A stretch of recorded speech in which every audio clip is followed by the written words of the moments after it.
동지들은 생활고나 병고로 고뇌하다 신심을 시작한 민중이다. 경제적으로 풍족하다고 할 수 있는 사람은 결코 많지 않다.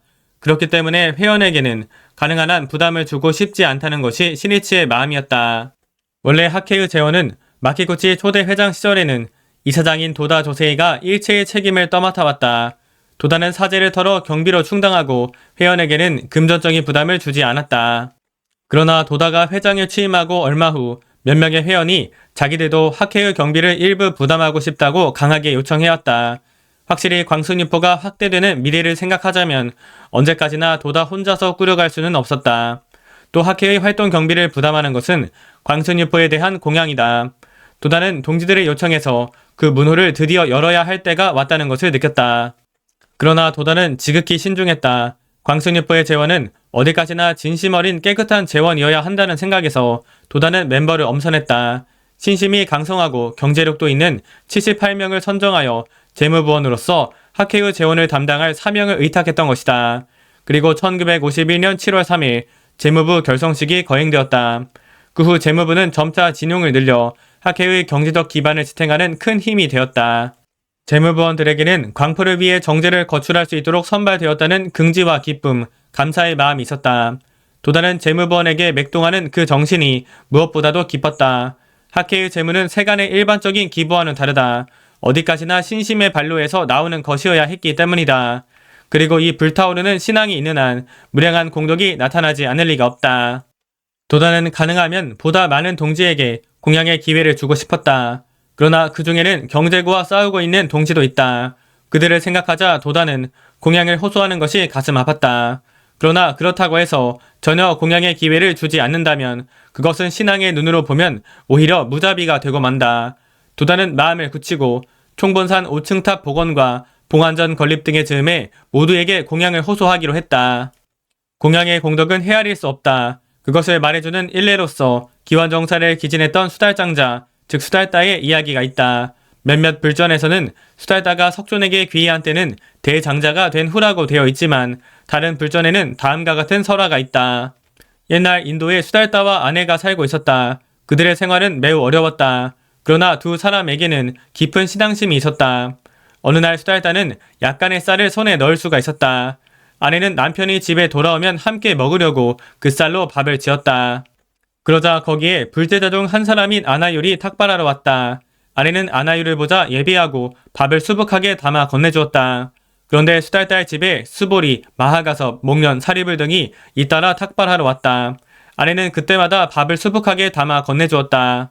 마지막에 찾아온 사람은 석존 자신이었다. 석존이 먹을 것을 구하자 아내는 기뻐하며 남아있던 밥을 전부 공양했다. 휘사였다. 부처를 구도하고 공경하는 그녀의 신심의 발로였다. 만약 수달다가 집에 있었다면 당연히 그녀는 남편과 의논했을 것이고 남편도 기꺼이 공양했음에 틀림없다. 그러나 남편이 부재중이었던 만큼 그녀에게는 일말의 불안감이 있었다. 잠시 후 수달다가 집에 돌아왔다. 수달다는 배가 몹시 고팠다. 배가 몹시 고프군 식사하도록 하자.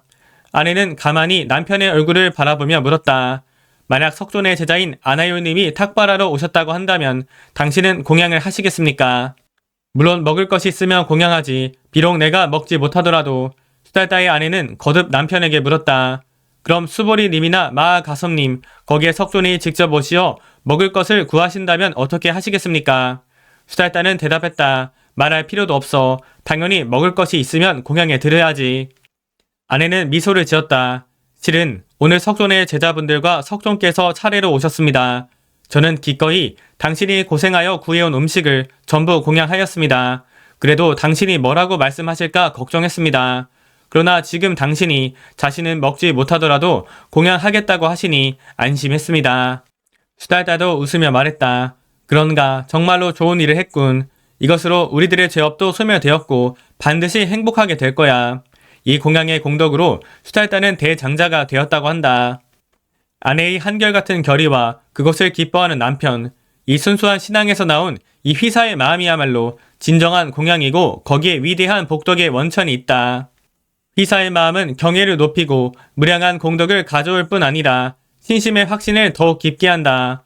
거기에 행복의 궤도를 확립하는 불법의 방정식이 있다. 신의치는 자신의 생활비를 극한까지 절약해가며 금년은 조금이라도 광포를 위해 학회를 위해 사용하는 것을 신조로 해왔다. 그것은 신해치의 기쁨이고 나머루는 긍지이기도 했다. 그 때문에 코트도 없이 겨울을 지낸 적도 있었다. 겨우받은 급료의 일부를 도다의 광포 활동을 위해 썼던 적도 있었다. 그리고 그 공덕과 복운에 의해 병고도 극복하여 지금 이렇게 회장으로서 유유히 지휘를 할 수 있는 경애가 된 것을 신해치는 강하게 실감했다. 신해치는 남이 시켜서 그렇게 행동해온 것이 아니다. 그것은 스스로의 의지로 용약환희하며 해온 행동이었다. 또 광천유포를 위해 생애를 바치겠다고 정한 신해치의 신심의 지성 바로 그것이었다. 동지들은 광천유포를 위해 생활비를 쪼개 가면서까지 공양하려 했다. 그것은 일찍이 학회의 재원을 몸소 뒷받침해왔던 도다 조세이와 같은 결의, 같은 자각을 가진 무수한 동지가 탄생했음을 의미한다고 할 것이다. 신해치는 그들에게서 존귀한 보살의 모습을 보는 듯했다. 신해치는 맹세했다. 그 동지들이야말로 현대의 수달 장자이고 덕승 동자이며 난조 도끼미스라고 할 것이다. 비록 지금은 가난해도 미래에는 틀림없이 대장자가 될 것이다. 또 반드시 그렇게 되어야 한다. 나는 부처를 공경하듯 이 사람들을 대하고 그 진심을 칭찬하며 격려하지 않으면 안 된다. 어서 전집입니다. 이 어본조를 결코 타처에서 구하지 말지어다. 다만 우리들 중생이 법화경을 수지하고 남녀 호랭개교라고 봉창하는 흉중의 6단에 계시느니라. 화광신문입니다. 창립의 달은 항상 지금 이때에 있다. 지금 이 순간순간을 승리로 쟁취했을 때 비로소 향후 50년, 100년에 걸쳐 무너지지 않는 상승의 학회가 창립되기 때문이다. 이날은 아침 근행을 40분, 저녁 근행을 55분 했습니다. 자타 행복을 위한 도전 251차, 상대의 불성을 예배하는 실천 234일차, 보훈 감사의 기원 225일차, 신심 근본의 기원 205일차, 생명 변혁의 기원과 인간 혁명의 기원 95일차를 올렸고, 투자인원 공부 103일차, 어학 공부 매일 실천 16일차, 전공 공부 매일 도전 16일차, 실무 공부 매일 전진 18일차, 일기 작성 매일 승리 16일차로 했습니다. 감사합니다.